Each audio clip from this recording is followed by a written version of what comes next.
बीमारियां ने जिहड़ा तुहाडा जड़ जिहड़ी तुहाडी तुसीं आंदे हो कि सारा पौधा सड़ जांदा वे, सारा पौधा मुरझा जांदा वे, वो सिर्फ सीड की वजह तो। देखो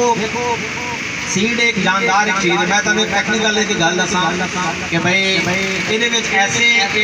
एक्टिव इहदे विच एक जिहड़े न्यूट्रीएंट्स होंदे ने वो ना कोई बंदा उन्हां नूं पा सकदा, वो कुदरती तौर पर किसी भी बीज के अंदर शामिल होंदे। ठीक है, जिस टाइम वो पौधा पक के जिस टाइम तैयार होता है जी उस टाइम न्यूट्रीएंट या जी उस टाइम उन्होंने खुराक ताकत चाहिए होती है वो थोड़े बीज की कमजोरी की वजह तो वो पैदाइशी जिवें तुसीं कह लो एक मजदूर हो जाता है, वो मजदूर हो जाता है। ठीक है, वो थोड़ी देखने में बड़ा सोहना पौधा होगा, बड़ा जानदार अच्छा भी अच्छा होगा। ठीक है, लेकिन जिस टाइम वो पकड़ का जो टाइम आएगा वो चीज़ जी उस टाइम वो सामने आएगी तो सारा पौधा थोड़ा लाया हो। ठीक, वो सिर्फ ये वे कि भाई तुसी अपना बीज जोड़ा वे खास तौर पर कोई भी थोड़ी फसल है किसी किस्म की भी फसल है, असी तो यह देखा वे कि तकरीबन 30% फसल जी एवरेज है वो बीज की वजह तो जी वो लाया होती है। हालांकि असं नहीं करते हैं कि असं चलो ठीक है घर का बीज भी इस्तेमाल कर लेंगे, बीज जो को अच्छा पिया भी इस्तेमाल करना चाहिए, लेकिन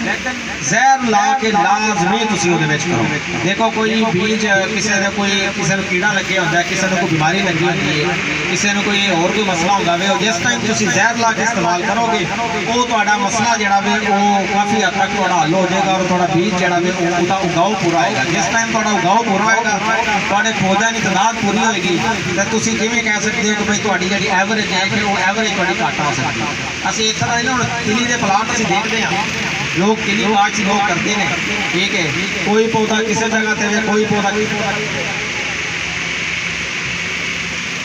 कोई पौधा जरा वो किसी जगह से वे कोई पौधा जरा वो पौधे की तादाद ही पूरी नहीं होती। और दूसरा ये कि जमीन की तैयारी कि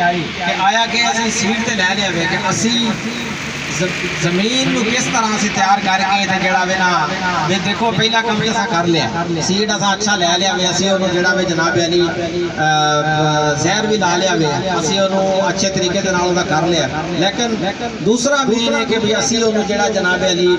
जमीन की तैयारी असीं किस तरीके दे नाल करनी चाहिए। तैयारी दे विच मेन ये है कि असीं बिजाई दे टाइम किहड़ी खाद असां इस्तेमाल करनी जिहदी वजह तो तुहाडा जर्मीनेशन भी तुहाडी पूरी होवे और तुहाडा इंजे समझो कि भाई सेहतमंद जिहड़ा पौधा वे तुहाडा ओहदा उगाओ होवे। इस टाइम अगर देखा जाए तो जमीन की तैयारी जिमें सारे दोस्त करते हैं जमीन के तैयारी के कोई ऐसा मसला कोई नहीं। ठीक है, दो सीयां ला के हल चला के आखिरी सी लाते हैं जनाब पहली सी छड़ के तुसीं ओहदा वे कि भाई छट्टा कर दिओ तुसीं ओहदा। ठीक है, लेकिन ये दो तीन चीज़ां ने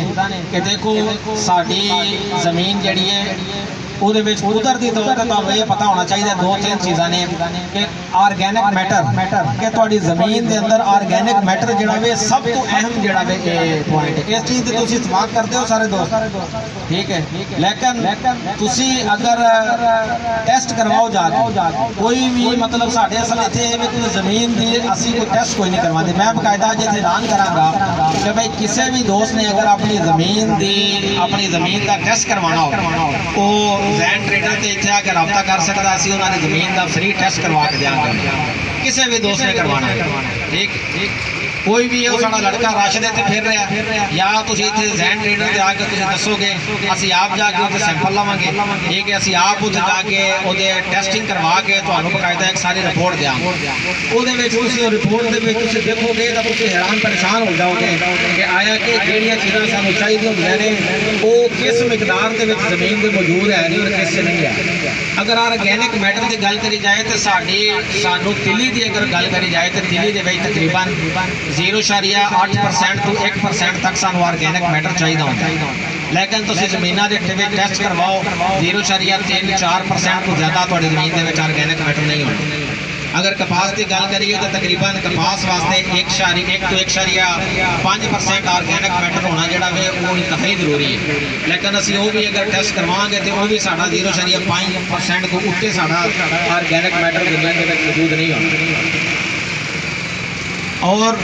बहुत सारे ऐसे दुख ने और असी यूरिया खाद लाने बहुत सारी फास्फोरस खाद असी लाने बहुत सारी लेकिन तुम अगर जमीन का जिस टाइम असी टेस्ट करवा के देंगे तुम अपनी जमीन को देखोगे कि वो फास्फोरस की बहुत सारी मिकदार है कि जी जमीन के मौजूद है लेकिन वो इस हालत कि जी नाकाबिले इस्तेमाल है नाइट्रोजन है ओदी मिकदार जमीन के मौजूद है कैल्शियम है ओदी मिकदार जमीन के मौजूद है लेकिन वो है इस हालत कि वो नाकाबिले इस्तेमाल है ठीक है लेकिन वो सानू सोचना चाहिए कि भी असीं किस तरीके दे नाल इहनूं काबिले इस्तेमाल बनवा सकते हैं मैं अगर गल करा साडे कोल एक प्रोडक्ट है रिसोर्स के नाम तो ਇਹ ਤੁਹਾਡੇ ਸਾਹਮਣੇ ਸਾਰਿਆਂ ਦੋਸਤਾਂ ਦੇ ਸਾਹਮਣੇ ਪਿਆ ਰਿਸੋਰਸ ਦੇ ਨਾਮ ਤੋਂ ਪ੍ਰੋਡਕਟ ਹੈ 5 ਕਿਲੋ ਦਾ ਇਹ ਬੈਗ ਹੈ ਇਹਦੇ ਵਿੱਚ ਆਰਗੈਨਿਕ ਮੈਟਰ ਨੇ ਇਹਦੇ ਵਿੱਚ ਕੈਲਸ਼ੀਅਮ ਹੈ ਇਹਦੇ ਵਿੱਚ ਨਾਈਟ੍ਰੋਜਨ ਹੈ ਠੀਕ ਹੈ ਔਰ ਇਹਦੇ ਵਿੱਚ ਨੇ ਬੈਕਟੀਰੀਆ ਜਿਹੜੀ ਅਸਲ ਚੀਜ਼ ਹੈ ਜਿਹੜੀ ਜ਼ਮੀਨ ਨੂੰ ਜ਼ਿੰਦਾ ਕਰਦੀ ਹੈ ਉਹ ਸਭ ਤੋਂ ਮੇਨ ਚੀਜ਼ ਹੈ ਬੈਕਟੀਰੀਆ इंजे समझो कि तुम ये आ सकते हो कि बैक्टीरिया जी है वो जमीन की जान है ठीक है बैक्टीरिया जमीन वास्ते इतना अहम है कि जिमें इंसान वास्ते जो है ना वो पानी जितना अहम है देखो